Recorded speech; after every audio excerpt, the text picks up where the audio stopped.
Gift दिया है। ये तो सरप्राइज है। फिर भी मालूम तो हो। तो सरप्राइज नहीं रहेगा ना। चले अब गिफ्ट खोलते हैं। क्या फजर की नमाज पढ़ ली या गिफ्ट खोलने ही बैठ गयी? जी मैं नमाज पढ़ चुकी हूँ। आपको फजर की नमाज के बाद कुरान करीम की तिलावत करना चाहिए, क्योंकि कुरान पाक में है इन्ना कुरानल फजरी कान मशहूदा।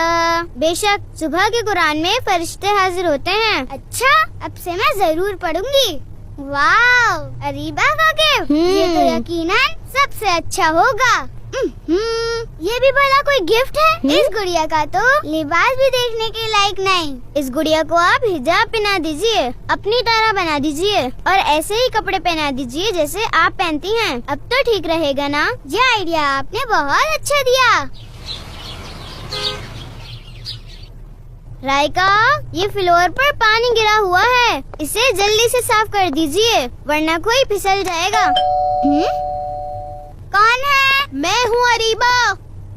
अस्सलामुअलैकुम वरहमतुल्लाहि वबरकातुह। वालेकुम अस्सलाम वरहमतुल्लाहि वबरकातुह। भाई क्या बात है राइका साहिबा, क्यों नाराज सी हैं? कोई ऐसा गिफ्ट भी देता है क्या? मार्केट में यही डॉल मौजूद थी। तो नहीं लेनी चाहिए थी ना ऐसी गंदी डॉल। वाह भाई वाह, एक तो गिफ्ट भी दो और इनकी बातें भी सुनो। ऐसा गिफ्ट देने से तो बेहतर है कि गिफ्ट ही नहीं दें। बहुत दिमाग हो गए राइका आपके। ओहो, ये दोनों क्यों लड़ रही हैं?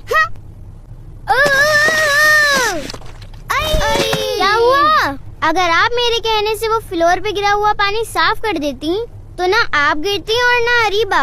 और ये किस तरह बात कर रही थी आप? आपको ऐसे लहजे और अंदाज के साथ बात नहीं करना चाहिए। अरीबा आपकी अच्छी सहेली हैं। मुझे गुस्सा आ रहा था। क्यों ना मैं आपको एक ऐसा अमल बताऊं जो आपको जन्नत में दाखिल कर दे? क्यों नहीं आप ही?